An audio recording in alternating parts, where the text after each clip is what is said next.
and it's lovely to be here. I feel very privileged to be teaching a whole load of people who I've never met, but who I hope will become friends. So there's masses to say about translating the Bible. We obviously can't cover all of it, but we're going to start from the very, very beginning today and just think, why do we need translations? Why should we care about translations? And start getting into the subject this way. The other two sessions will look at particular types of translations, the earliest ones we have of the Bible, and then we'll take it from there. Okay, so Chaim Nachman Bielik famously said, "He who reads his people's literature in translation is like one who kisses his mother through a veil," which we would perhaps all do well to remember. But we're going to start with the two basic things. Why does translation matter? And why do translations vary? And the second question, which is often forgotten, what text are we talking about when we're talking about Bible translation? And what choices can and have been made about it? So we'll start with, why does translation matter and why are there different translations? Well, obviously translation of the Bible matters because the Bible matters. The Tanakh is central to Jewish civilization. And let's face it, if it is the word of God, either direct as in the Torah or given through prophets and other wise people, then it was originally given in Hebrew. And the whole project of translating it, of representing it in other languages, is fraught with problems and questions. And as a result, decisions that have to be made all the time. And you cannot translate one sentence of the Bible without making some pretty big decisions. Now, to some extent, this is true of all translation. You could say the stakes are higher when it comes to Tanakh, when it comes to the Bible. And in addition, we are going to find that sometimes theological issues and halachic issues may raise their heads. So in spite of our familiarity with the Hebrew text that many of us hear every week in Shul, I would imagine that very few of us could say with absolute confidence that we understand every word of the Tanakh, and some of us might not understand it at all in Hebrew.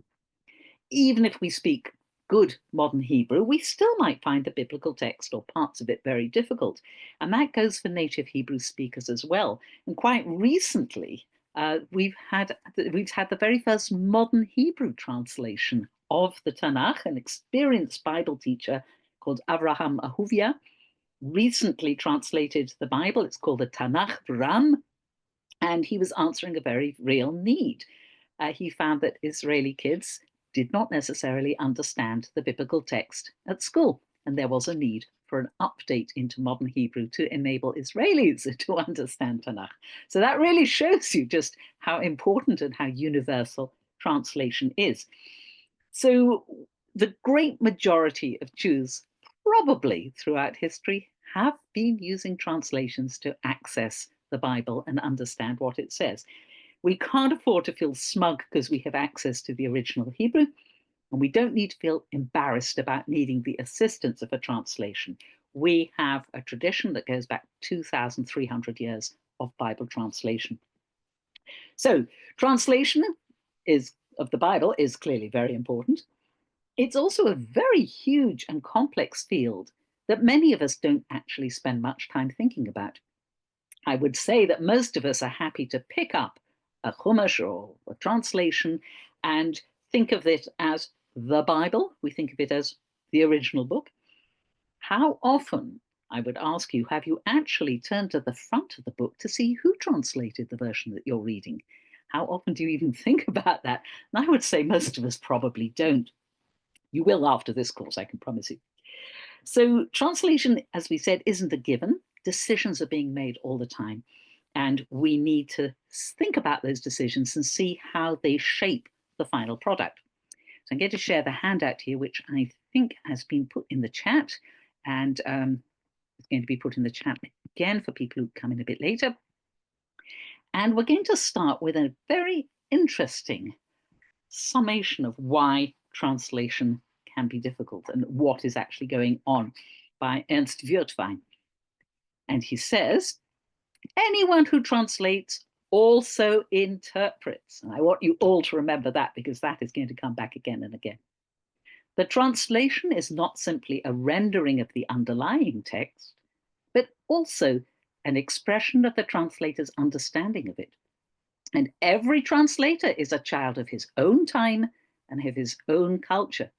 Consequently, every translation must be understood and appreciated as an intellectual achievement in its own right.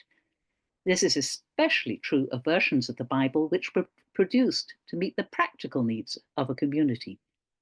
Most versions of the Bible have been the work of anonymous translators, usually many translators, who have given concrete expression in their work to the intellectual assumptions of their age and their culture, the religious and other opinions which they adhere to or respect, the prejudices and concerns which they adopt consciously or unconsciously, their education, their ability to express themselves, the conceptual range of the language they're translating into, and many other factors. We must therefore distinguish between what comes from the original text and what is added by the translator, a formidable task to accomplish. And I think that really raises a lot of the major issues that we're going to be thinking about today and in the other two sessions as well. So, what does it actually mean on the ground? Let's have a look at an example. And we're going to start at the very, very beginning of the Torah with two verses that most people will be familiar with, if not in the original, in translation. I'm just going to read them first in Hebrew. Breshit bara Elokim et hashamayim ve'et haaretz, v'haaretz hayta tohu vavohu, v'choshech al pnei tohom, v'ruach Elokim merechepet al pnei hamayim. Shall we have a little examination of what translators have done with this? I think you might be surprised. We'll start with the very famous King James version of 1611. I've put the version here with the original spelling because it's very charming. In the beginning, God created the heaven and the earth was without form and void, and darkness was upon the face of the deep, and the Spirit of God moved upon the face of the waters. Now, there's much we can say right away. First of all, why is that was in italics? And it turns out that italics was used in the King James to represent elements that weren't in the Hebrew. Now, this is a bit random because there are several elements that weren't in the Hebrew here, but there certainly is no, you probably know the present tense of the verb to be and other aspects of the verb to be in Hebrew don't always get represented in Hebrew. And so was put into italics. Also, we have the problem of how to translate a word that means many things in Hebrew and for which there is no exact correspondence in English. And in this particular case, that word is ruach. And in Hebrew, ruach signifies wind, breath, and spirit. There is no word in English that does the work of all those three words. So they had to choose. The Spirit of God moved upon the face of the waters. And as we go through, we will see other choices made that might not be spirit. We also see that some of this is quite archaic to us. We don't, the earth was without form and void is not exactly modern English. And another feature of translations is they date. They don't always sound current. And sometimes they get to the stage where they are incomprehensible to people who speak that language. And that, I think, has been somewhat the fate of the King James. You sometimes get some updated King Jameses around, but the original King James is quite difficult to understand in places. Would you want to preserve that? Why? Might there be a reason? Or might there be a reason for modernizing? Let's look at a more recent one. This is a very obscure translation, Young's literal translation from the 19th century. And this is a little different. In the beginning of God's preparing the heavens and the earth had existed, waste and void, and darkness is upon the face of the deep, and the Spirit of God fluttering on the face of the waters, and then ... because that sentence continues on to verse 3. And this is very interesting because here we have one of the classic problems, what's called a crux, a difficulty in the language, and that's the very first two words, Bereshit, bara.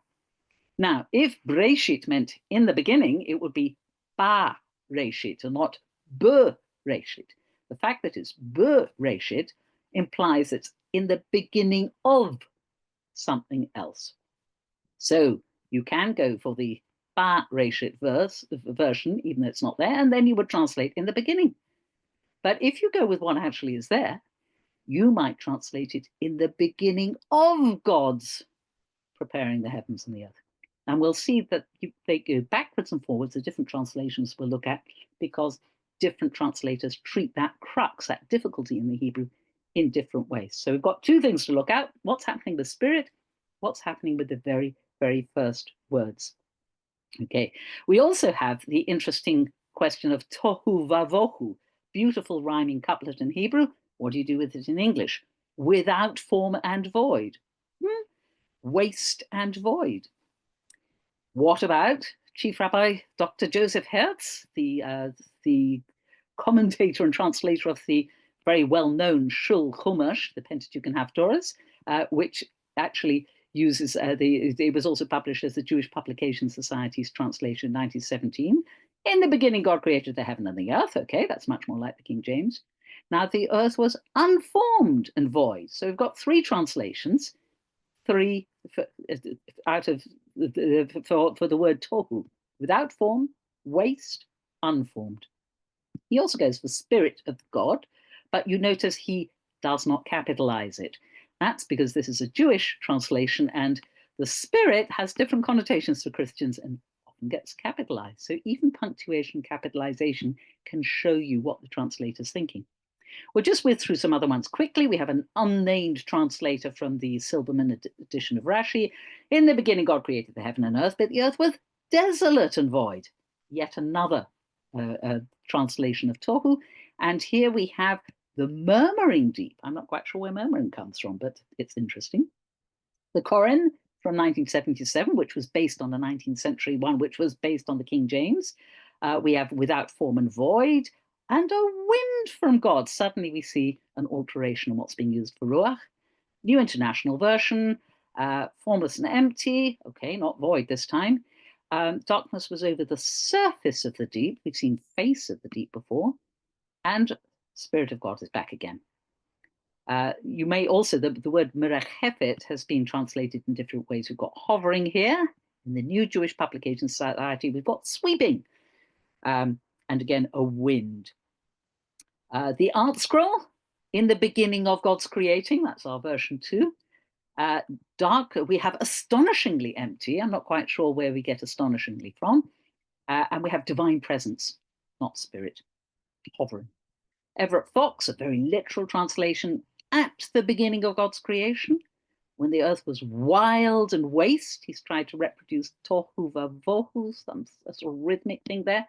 Darkness over the face of ocean, not the deep. Rushing spirit. He's tried to have his cake and eat it. Ruach, spirit, and also rushing, it implies a wind. Eugene Peterson, a Protestant clergyman who made a very up-to-date, quite slangy translation. First this, God created the heavens and earth. All you see, all you don't see. That's not in the original. Earth was a soup of nothingness, a bottomless emptiness, an inky blackness. 3 descriptions instead of 2. God's spirit brooded like a bird above the watery abyss. Interesting and really out there. And the last one, a recent one from Robert Alter. When God began to create heaven and earth, option 2, the earth was then welter and waste, another attempt at tohu vavohu, darkness over the deep, and God's breath, first breath we've seen, hovering over the waters. So that just gives you a bit of an idea of what translators can do with 2 verses when they put their minds to it. And I think you'll agree that each one of those is subtly different. Each one of those expresses opinions. Each one of those expresses sometimes theological opinions. Think of Spirit of God, capitalized. Each of them has a slightly different style and is interested in different aspects. So again, we see the huge, huge variety. And we also see a range of translations from what you could call exact or literal translations, where people are clearly trying to match as closely as they can word to word in the Hebrew and English, and what are known as loose or paraphrastic, paraphrase translations, where people expand a little bit more. I'd say the classic example of that is this Eugene Peterson, The Message. That's very, very much a paraphrase and not at all literal. Is one better than the other? Depends what you want to do. Again, we're going to talk about, at various points, we'll talk about the purpose of translation. What is this translation being made for? Who's it being made for? And what is the job it's expected to do? And in some cases, you might want something very literal. And in other cases, you might want something that's more of a paraphrase. So there's a couple of things that we have to think about in relation to every translation. We also might want to think about differences between Hebrew and the target language, the language that things are going to be translated into. Are they related? It's actually probably much easier to translate Hebrew into another Semitic language like Aramaic or Arabic than it is to translate it into an Indo-European language like English. And I have no knowledge of Chinese, but I can imagine that would be a bit of a challenge because they're very different languages and they work in different ways. So that is going to impact the translation too. We also have the problem of rare or unique words that perhaps only occur once in the whole of Tanakh. What do you do with them? Not always obvious. It's not always clear what they mean. And then sometimes there are a lot of difficult passages in Tanakh. Sometimes it's very hard to know exactly what the meaning was. And you have to decide on a meaning before you can translate it, because you can't really translate something that's ambiguous. It's extremely hard. So we've got all these problems coming up. Let's look at some specific problems. What about theological problems? Very, very famous one here in chapter 7 of Isaiah. Lachen yeten Hashem hu lachem ot. Hine ha'alma hara v'yoledet ben v'karat shmo Immanuel. King James says, therefore the Lord himself shall give you a sign. Behold, a virgin shall conceive and bear a son and shall call his name Emmanuel. And I'm sure you all know that in the Christian world, many, many Christians understand that as a prophecy of the coming of Jesus. There are, however, some problems. And if we look at a Jewish translation, we'll see it looks very, very different. Let's look at the New Jewish Publication Society, which says, assuredly, my Lord will give you a sign of his own accord. Look, the young woman is with child and about to give birth to a son. Let her name him Emmanuel. So in a way, that's taken the sting out because it doesn't say virgin.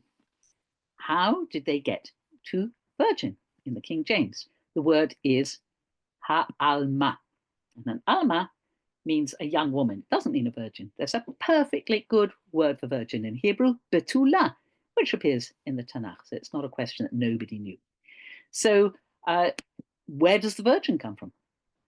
She comes there from the Greek translation of the Bible, which we'll be talking about next week, where Alma is translated as Parthenos. That might sound familiar. You might know it from the Parthenon in Athens, the temple of the virgin goddess Athena. And Parthenos does mean a virgin. So by way of an ancient translation or slightly mistranslation, you get an English translation that matches Christian theology very well, but probably doesn't match Isaiah's intent. You also notice the change in tense. Behold, a virgin shall conceive. If you look at the word hara, actually a past tense, or possibly even a present tense. And you can see that in the New Jewish Publication Society. The young woman is with child and about to give birth to a son. Not something that's going to happen many years from now, but something that's going to happen soon. The context of Isaiah suggests it could be the prophet's wife who is pregnant.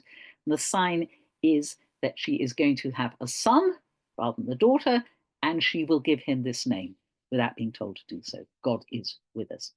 So the original context seems to be quite different, but that's one of the big, big differences between historical Christianity and Judaism. And here it is very visible in translation. What else can we look at? We can look at translation and halakha, because how you translate something or how you understand something might actually impact on the halachic, the legal side of what it means. Very famous two-word example from the book of Shmot, book of Exodus, lo tirtzach, is that you shall not kill or you shall not murder. They mean two different things. You shall not kill is very general indeed and would seem to forbid killing under all circumstances. You shall not murder is a subset of you shall not kill. And we can see here an obviously extremely intelligent person, somebody who won Nobel Prizes for chemistry and peace, looking at the general translation, which is one you will find in most Bibles, "You shall not kill," and saying, does this commandment, "Thou shalt not kill," mean nothing to us? Are we to interpret it as meaning, "Thou shalt not kill except on the grand scale," or "Thou shalt not kill except when the national leaders say to do so"? So he's using this as an argument against war. Okay, fair enough. But it's not actually what the commandment says. The commandment says, excuse me, "You shall not murder." It doesn't say "lo taharog," which would be "you shall not kill." So we can't say that Linus Pauling is a halakhic authority, but he's deriving a legal meaning via a translation that doesn't actually really reflect the original Hebrew. So you can see all sorts of problems that are coming up here. You might have a very strong point in moral terms, but in terms of what the Torah says in Hebrew, it's not actually a very good point he's making. Okay, so we thought a little bit, I'm sorry, about why translation is important and what hangs on translation and how important it can be in all sorts of other fields, in the field of law, in the field of theology, in the field of the way we live our lives. I want to go back one step to something that we very rarely ask about, and that is, what is the Hebrew text we're translating? Where do we get it from? How do we know it's the right one? And this is a little more complicated than you think. So I'll stop the share for a moment because we need a bit of background here. Okay, so in some ways, there's a very simple question because all modern translations just about use what we call the Masoretic text. And the Masoretic text is the traditional Hebrew text as we generally have it. But, and it comes with several buts, we can characterize it as the text that has been standard at least since just after the destruction of the Second Temple in 70 CE. Or rather, this is to be more accurate, as the family of very closely related versions of the text, but they are not identical. There is no one Masoretic text. There are several very closely related Masoretic texts with small variants. They are usually small, and I mean really small. It might be an extra letter here or a letter missed out there, but they do exist. We're going to come back to that in a moment. But what evidence do we have for the original text of Tanakh? Well, the best evidence we have is the Dead Sea Scrolls. Until they were discovered, our oldest manuscripts of the Bible were from the Middle Ages, and that was literally the eldest thing we had. We didn't know what the text of the Bible looked like before then. And all the medieval texts do represent, the Hebrew ones I'm talking about, they do represent the Masoretic text in one form or another. But now, with the discovery of the Dead Sea Scrolls, which date from 250 BCE up to about 68, 70 CE, we have the earliest copies in existence of the text of Tanakh. 23 out of the 24 books of Tanakh were found at Qumran, the site of the Dead Sea Scrolls. The one that's missing is Esther, interestingly. And we have multiple copies of several of the books of Tanakh. They're in separate scrolls. If you make a scroll, you can't put the whole Tanakh on it. It's too big. We have lots of the books of Torah. We have, for instance, 30 copies of Devarim. We have 21 copies of Isaiah. We have multiple copies of the Treasar, the 12 little prophets, 36 copies of Psalms, and so on. Most of these manuscripts are not complete, but there are the remains of about 200 biblical manuscripts. And biblical texts account for about 22% of all the material found at Qumran. 44% of those texts are Torah texts. So we can see, obviously, the Torah was really important. So what do they actually have? They have a variety of texts. I'm sad to tell you, they are not unified at all. They represent three families.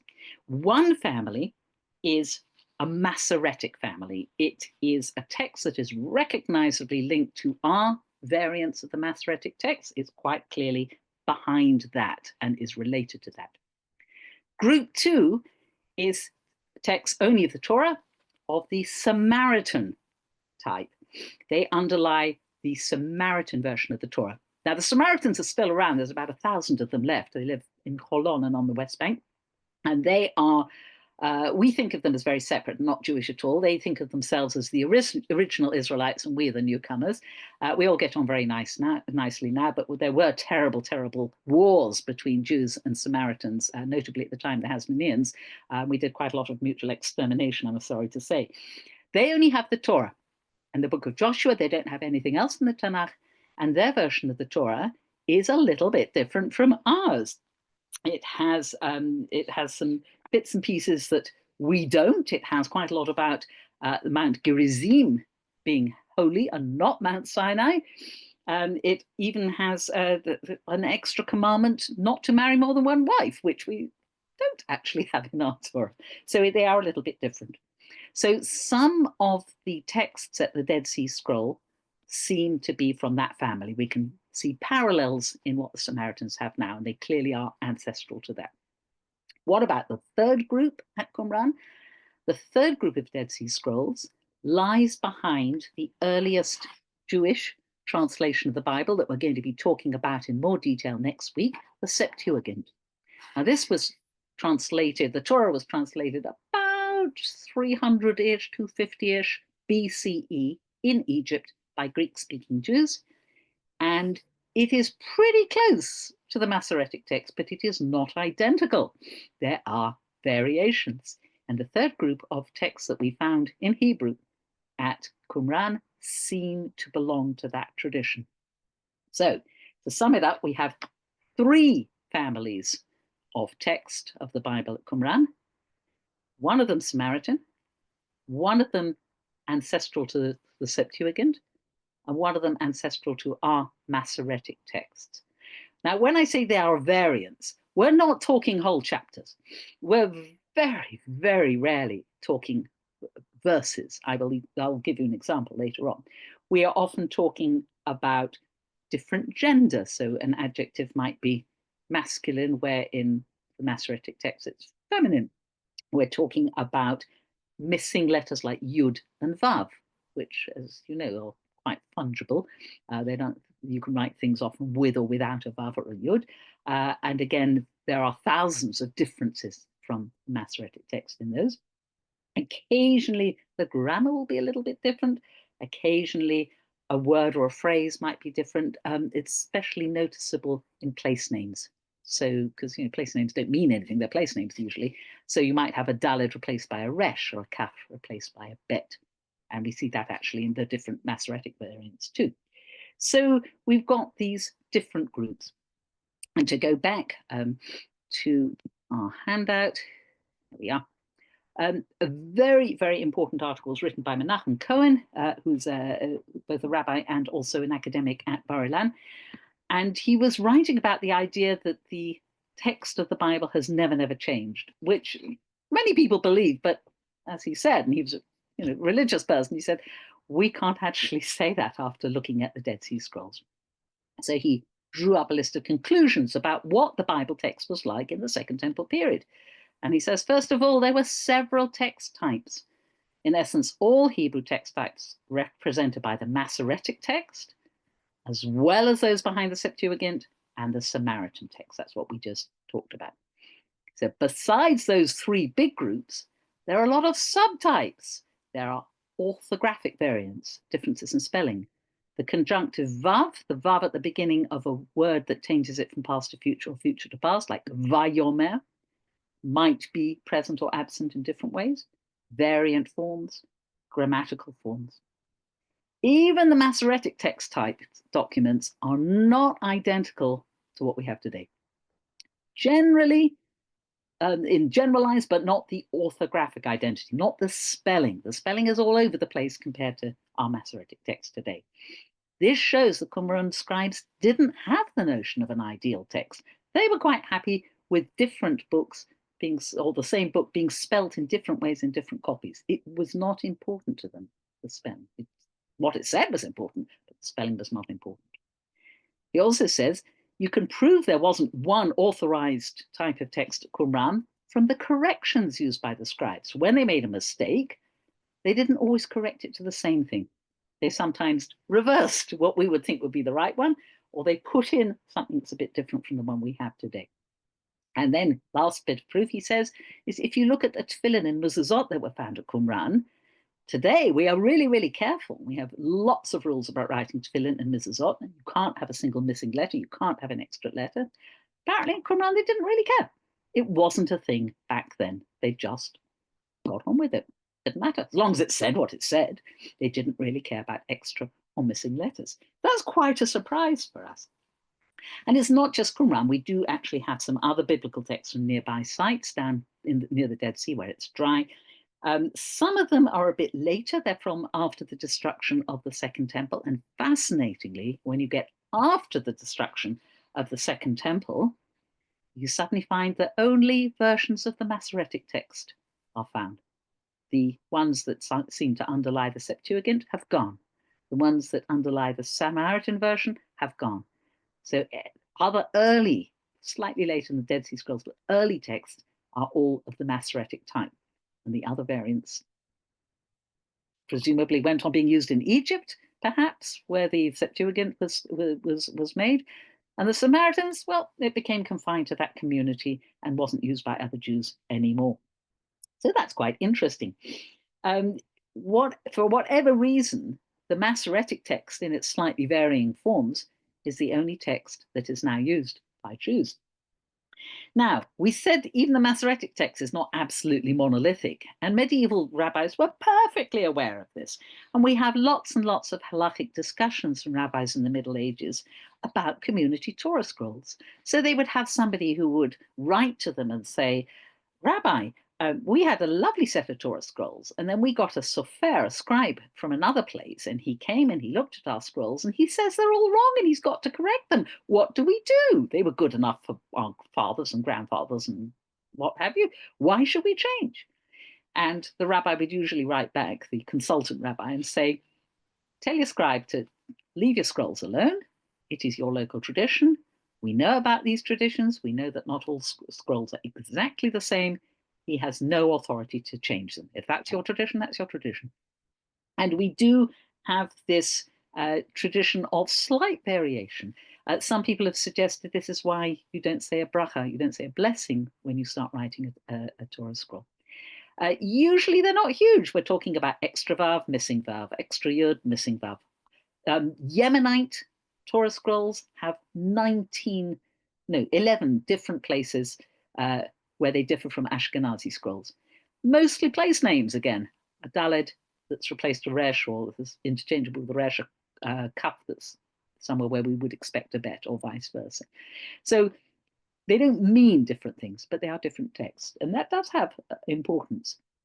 So there are a lot of interesting theological questions about that, possibly even halachic ones, and read Menachem Cohen's article if you want all the details. But I want to think about the implications for translations. And there are just a very, very few cases where the Dead Sea Scrolls have solved puzzles in our Masoretic biblical text. And the most famous one, which we're going to look at, is from the first book of Samuel. I forgot to say, yes. As to do spellings really matter? Well, here, for instance, there's a whole load of spellings of Shakespeare's name during his lifetime, and obviously nobody cared at all. So you can have a society that really doesn't care about spelling. It's not as big a thing as all that. Okay, so here is the first book of Samuel, Shmuel Aleph, chapter 11. We'll just sample a little bit of it, and then we'll see where the missing paragraph goes, because there is a small missing paragraph that turned up in the Dead Sea Scrolls. And the chapter just starts in the middle of things. It says, Nachash the Ammonite marched up and besieged Yavesh Gilad. All the men of Yavesh Gilad said to Nachash, make a pact with us, and we will serve you. But Nachash the Ammonite answered them, I will make a pact with you on this condition, that everyone's right eye be gouged out. I will make this a humiliation for all Israel. The elders of Yavesh said to him, give us 7 days' respite, so we may send messengers throughout the territory of Israel. If no one comes to our aid, we will surrender to you. When the messengers came to Gibeah of Saul, Shaul, and gave this report in the hearing of the people, all the people broke into weeping. Okay, so what is going on? Do we know who Nachash the Ammonite is? No, we've got no idea. Who is he? Just a bloke? Is he a general? Is he a king? We have no idea at all. He just turns up. Why is he besieging Yavesh Gilad? We don't know. Why does he want everyone's right eye be taken out? We don't know. So there are a lot of problems just trying to think what is happening in this story. The story goes on to describe how Shaul, King Saul, comes and rescues the men of Yavesh Gilad. We don't really need to read the whole story. But you can see that there are quite a few questions about the beginning of that story. What on earth is really going on here? Now, the Masoretic text of Samuel is notoriously difficult and problematic and full of holes and bits and pieces. So it's particularly interesting that we have a contribution from the Dead Sea Scrolls that suddenly makes some sense. Okay, why has Nachash attacked? Who is he? Why has he gone for Yavesh Gilad? Why does he want to go gouge out everyone's right eye? Okay, we can scroll down to the missing paragraph, which turned up in cave 4 at Qumran in a manuscript of Samuel. This was originally at the beginning of that story, apparently. Nachash, king of the children of Ammon, oh, thank you, now I know he was the king, sorely oppressed the children of Gad and the children of Reuben. Oh, it's the tribes who are over the Jordan. That makes more sense. And he gouged out all their right eyes and struck terror and dread in Israel. Oh, so he's having a whole campaign, and the way he conquered people, or the way he kept control, was he took the right eye out of all the men in the places he conquered. There was not one left among the children of Israel beyond the Jordan whose right eye was not put out by Nachash, king of the children of Ammon, except that 7,000 men fled from the children of Ammon and entered Yavesh Gilad. Oh, that is why he was going for Yavesh Gilad. And the little paragraph ends, about a month later, and this is where you should join the story. About a month later, Nachash the Ammonite marched up and besieged Yavesh Gilad. Now we understand. It makes things much, much clearer. So how did a paragraph of a book of the Bible come to be left out? It seems to be the result of a very common type of scribal mistake. Now, the book of Samuel is not one of our most read books. You know, we read the old Haftorah from it, but you probably would have far fewer copies ever made than you would, for instance, of any book of the Torah. And the fewer copies you have of a book, the more vulnerable it is to change. Because if you only have one copy available for somebody to copy, and that has a mistake in, then all the copies made from that copy in that particular place will all have the same mistake. And this seems to be what happened. You notice that what we have starts off with Nachash the Ammonite. Our new paragraph starts off with Nachash, king of the children of Ammon. They both start with the word Nachash. There's a recognized form of scribal mistake when the scribe looks at the manuscript, it says Nachash, looks back at where he's copying, writes Nachash, looks back and looks at the wrong Nachash. He looks at a version of the name 3 or 4 lines below. It's even got a posh name, this mistake. It's called homeoteluton, which basically means I looked back at the same word and missed out a whole chunk in between.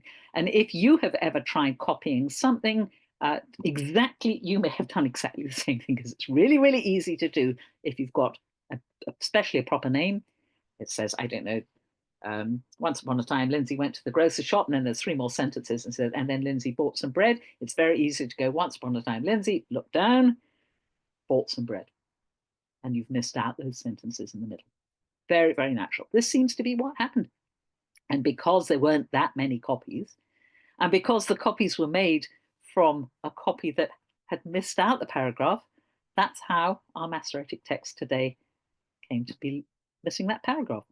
Now, I can't say there's a big theological take home from this the missing paragraph. It's very nice to have it, and it does make things clearly, but this is not really going to change the way we live as Jews, which is fine.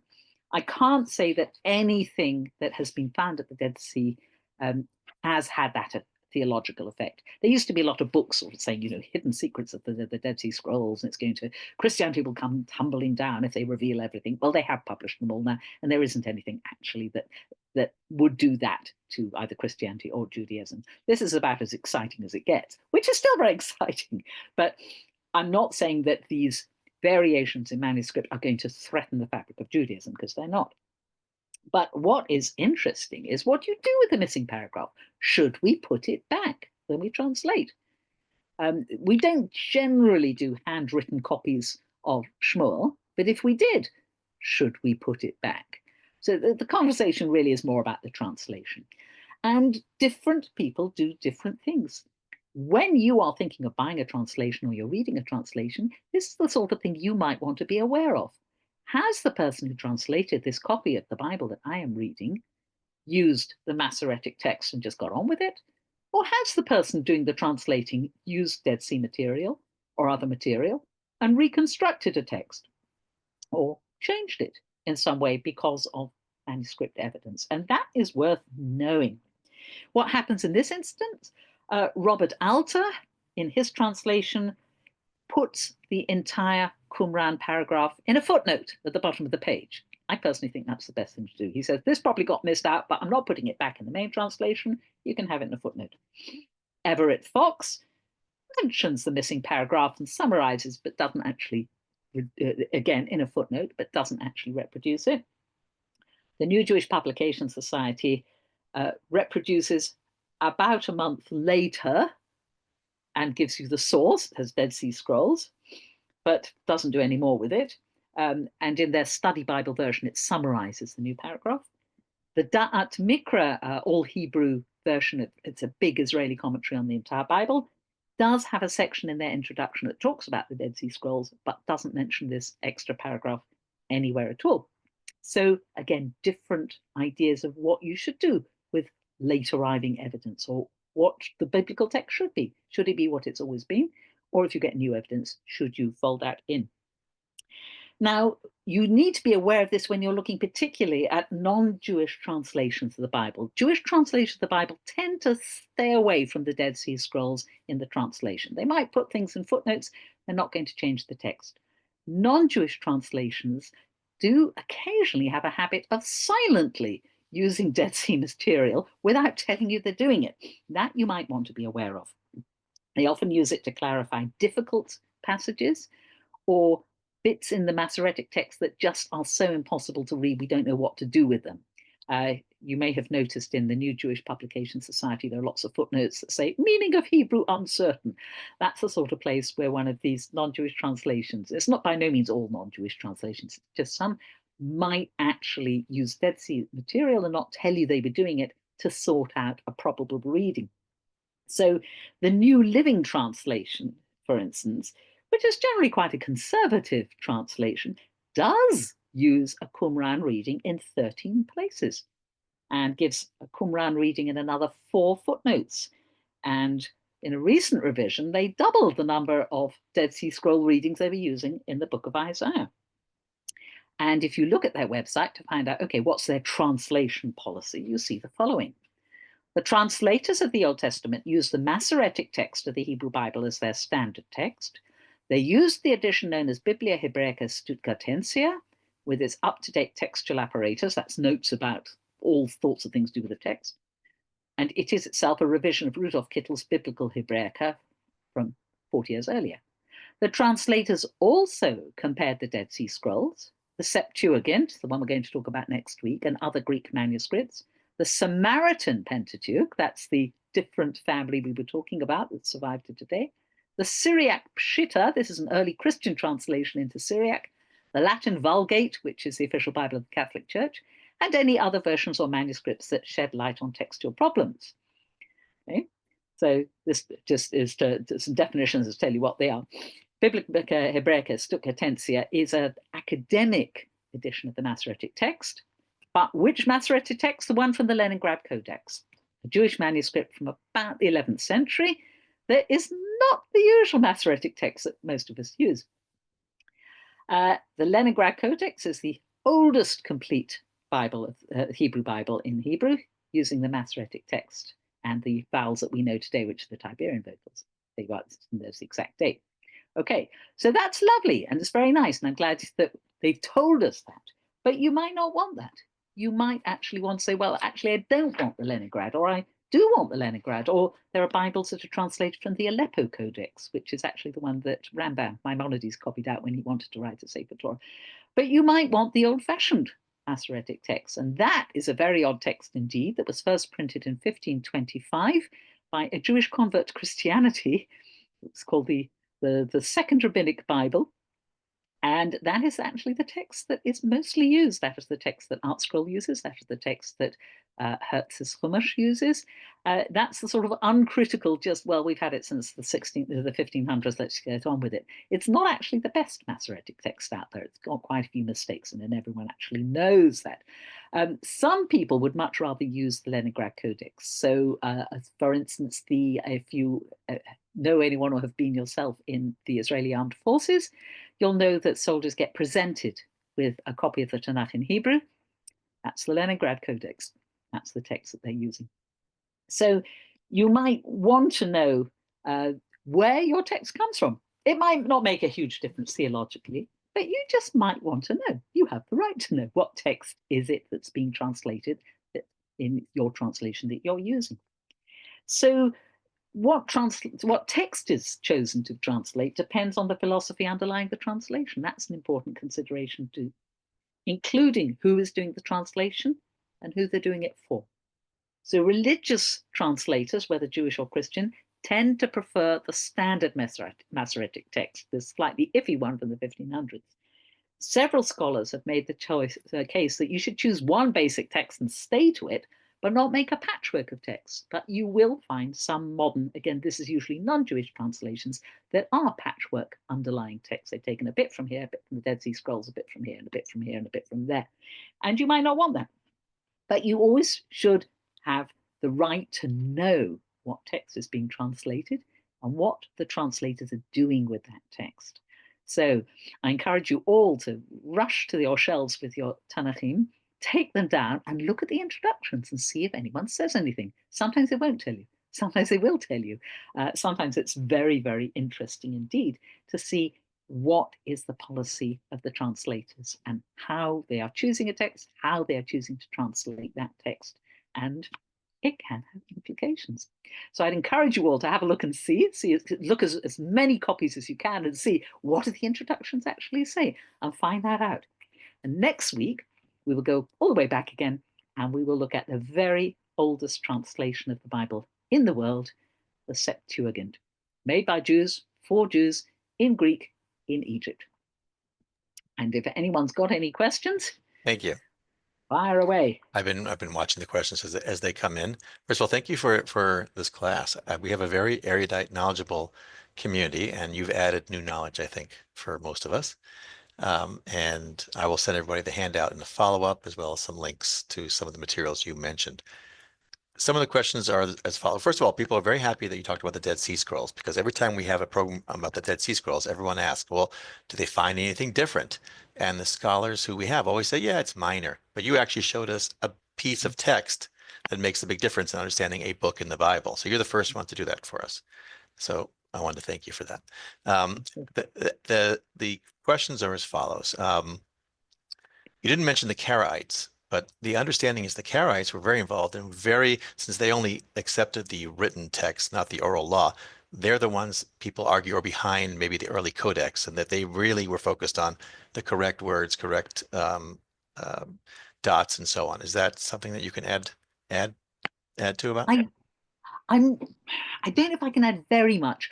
The Masoretes themselves, and I have a lovely session on the Masoretes if anyone wants to hear that ever. I think were not Karaites. They were mostly working in the land of Israel, and they were a bit earlier than when Karaism splits off. They're sort of 6th, 7th, going into the 8th centuries, and Karaism really gets going in about the 8th century. So I'm not sure if the original Masoretes really could be classed as Karaites. You are absolutely right that Karaites were so focused on the written text that was a major feature of Karaism, and well, still is. There are about, I think, 35,000 Karaites. Some of them live in Israel. There used to be a big community in Egypt, but that's gone. Some are in the States, actually. And I don't know actually, I don't know anything at all about the Karaite transmission of the text. I really don't know, and I'm not even sure if it's been studied. I hope it has. I shall have a little look around to see if I can come back to you on that one. But that would be very interesting to know if the Karaites have versions, have manuscripts of what would be the Masoretic text, but if they have their own variants of it, and that I simply don't know. But it will be fascinating to find that out. I I shall see. remember I read Mati Friedman's book, The Aleppo Codex, which I recommend to Yes, everybody. It's a great story. But I think he wonderful. argues in there that the person behind the Aleppo Codex was probably a Karaite. So The Aleppo Codex is a bit later on. It's just it's a tiny bit later than the Leningrads. It's from about the 11th century, and yes, I think I've seen that elsewhere. The fact that it was available in the time of Rambam, he went up to. I think he went all the way to Aleppo. I think was it actually in. It did spend some time in Egypt. It's had quite a journey that yeah, text. And I'm not sure if, yes, I think there are theories that it belonged to a Karaite synagogue. So that would be really interesting to know if they had a separate tradition or whether they and the Rabbinite Jews, the Rabbinites or the non-Karaites were Rabbinites, in case you didn't realize you were Rabbinite, you are, unless you have any Karaites on today, I don't know. we have a lot of people, so you never know. Okay, well, maybe if there's a If Karaite you're a watching, they'll Karaite, know more just than I chat do. it in here, please, and we'll Yes, call you up. absolutely. I don't know if anyone has actually done the. I really don't know. I will try and find out. Okay. So I just want to make sure I incorrectly mentioned that this program continues next Thursday. I think we take a break next Thursday because we're doing a program on Purim, and then you Yeah, come back after that. So thank you that's right. for people Yeah. confirming that. There was a question, and it goes to the Orthodox world, which is, and I grew up in the Orthodox world, that the argument that every word, every letter in the Torah is given by God and everything. But if what you've said is true, then that contradicts an Orthodox perspective because yes, I mean, the word may be the same, but every letter is not necessarily correct because, as you've shown us, there are differences. So, Mm. how does the Orthodox world deal with this? Well, this idea, the doctrine of the letter perfection of the Torah is 20th century. Okay, we don't see it before. It's quite a recent idea that every single copy is identical. And as I said, medieval rabbis were perfectly aware that there were variations. We're not fussed about them. So the Ritbaz is particularly interesting to look on that. There's a book by Barry Levy, I think, called Fixing God's Torah, which goes into the whole question. It's absolutely fascinating. So the Ritbaz is Rabbi David Abi ibn Zimra, who is from the 1400s, around about there. And he fielded several questions of this nature. And he says very, very clearly, we have lost the tradition of Vavs and Yuds, and we are not absolutely expert on this, and we're not quite sure. Stick to your own traditions and don't keep correcting them because there will be no end to it. And there is a huge, huge literature after the Masoretes, mostly written for Sophrim, for scribes, which actually goes into questions of variations and tries to find the perfect one. But the very fact that there is this whole literature which says, well, we have two traditions here, which is the correct one, shows you that people knew very, very well that there was more than one tradition of writing scrolls. So it's not till very recently that this idea that every single scroll in the world is the same, um, uh, that is really quite a modern invention. And again, just this idea that the Yemenites have 11 differences, which are absolutely okay. That's their tradition. The Ashkenazim have, 11 differences in the Yemenites. It's sort of mutual. And nobody's suggesting that either the Ashkenazim or the Yemenites should copy each other's scrolls. So factually speaking, it's quite an easy idea to sort of disprove. The problem with it is it sort of suddenly becomes an article of faith in the 20th century for some people. And the other thing, that once you have that, people then start building ideas. Like, if you've ever heard of the Bible codes, that's built on that idea. Now, the trouble with the Bible codes is if you do not have one single, absolutely letter perfect text, they all fall in a heap. By the way, I also have a friend who's a statistician who did Bible code techniques on a telephone directory and found some remarkable predictions. So the whole thing is a bit iffy. But this is, if you pull the rug of one letter perfect text out from under the Bible codes, they all collapse in a heap. I also think actually I find the Bible goes theologically problematic because if God wanted to tell us something, well, He's told us in the Torah. We're meant to be reading it and doing what it says. We're not meant to be 2,000 years later going, well, look at that, it predicted the 2004 tsunami, because what good would that do to anyone? You can only ever see these predictions after they've happened. You can never identify them before. And presumably HaKadosh Baruch Hu wants to talk to us and tell us what to do, rather than hide messages for us to find 2,000 years later. So I find it theologically deeply problematic. But I know there are people who really, really love them. I don't think Menachem Cohen's article very much deals with the theological aspects of this idea of the letter perfection of the Torah. And he says, really, we don't have to worry about it. Spelling is not the be all and end all of divine communication. We have a document. It's remarkable how little it's changed in the 2,000 years since our earliest copies of it. If what we're talking about is one missing paragraph in Samuel, a couple of words here and there, and the odd vav and yud, then really we don't have anything to be worried about. This is not the collapse of our theological world. Really we don't have huge theological changes at all. One other problem that gets cited with this is accusations, not so much now by Christians, it used to be by Christians, and in some parts of the Islamic world, there are accusations that Jews have falsified their scriptures. So some people say, well, the only answer to that is, there's been no change, everything is exactly the same. But given the fact that factually it's not true, I think you have to say, well, no, we certainly have no possible Dead Sea Scrolls that say, and Muhammad is going to be the next prophet along. We have not falsified our scriptures. We may have slight variations in them, but you can come and look at all the Dead Sea Scrolls and you will see nothing that has been suppressed or hidden or changed in that way at all, which actually might be quite a reinforcing thing to say. We're honest enough to say, yeah, spelling changes over time, but you can look at the documentary evidence and no, there is no falsification. There is no deliberate suppression by Jews of awkward bits of the scriptures. And that's quite clear from the Dead Sea Scrolls. So I think we can fixate too much on spelling at the expense of content. The content is really very little changed, bar that paragraph in Samuel. Right. And as we saw, it really doesn't have theological load. Yeah, and just want to make sure that we're all on the same page. And Rabbi Linson pointed out in his comment to me that vowels and cantillation marks were only added to the biblical text between 600 CE and the 10th century. So before that, it was a handed down tradition, how you pronounce, how you spell the word or pronounce the word. So the Bereshit and Bareshit is going to come down as a tradition, how that's pronounced and spelled. And also, I think it created a cottage industry for our exegetes because they could then play with the words. And they're the ones that go into the inconsistent words, stories that are missing stuff, and they fill in the blank, are very creative within our tradition. You have that all over the Midrash. Al tikra X, tikra Y. Don't read it this way.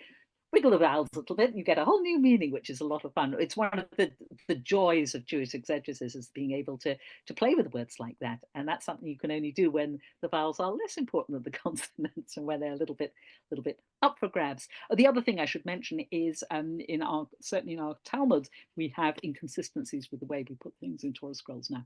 So that occasionally there are halachic implications, like the number of walls in the sukkah is based on the presence or absence, I cannot remember which, of the vav in the word sukkot. But the way that the Talmud presents it is not the way that that word is spelled in our Torah scrolls today. So you can see that even way back there was variation. Yeah, we just have to get on with it. Thank you for giving us the background and creating challenges to our people to go look into their chumash that they may have on their shelves, see where it's from, and look forward to having you in 2 weeks. And we're going to focus on the Septuagint. Is that what you said? Septuagint is what we're going to do. Yes, the Torah in Greek. Okay, so everyone, I think you should brush up on your Hebrew because you have to be able to understand the Hebrew, and then probably your Greek as well. So I think that's why we gave people the extra week. Hebrew, Greek. Yes. Excellent. Okay, that's your challenge. We'll see you guys soon. Shabbat shalom, everybody. Have a great weekend. Shabbat shalom. Thank you.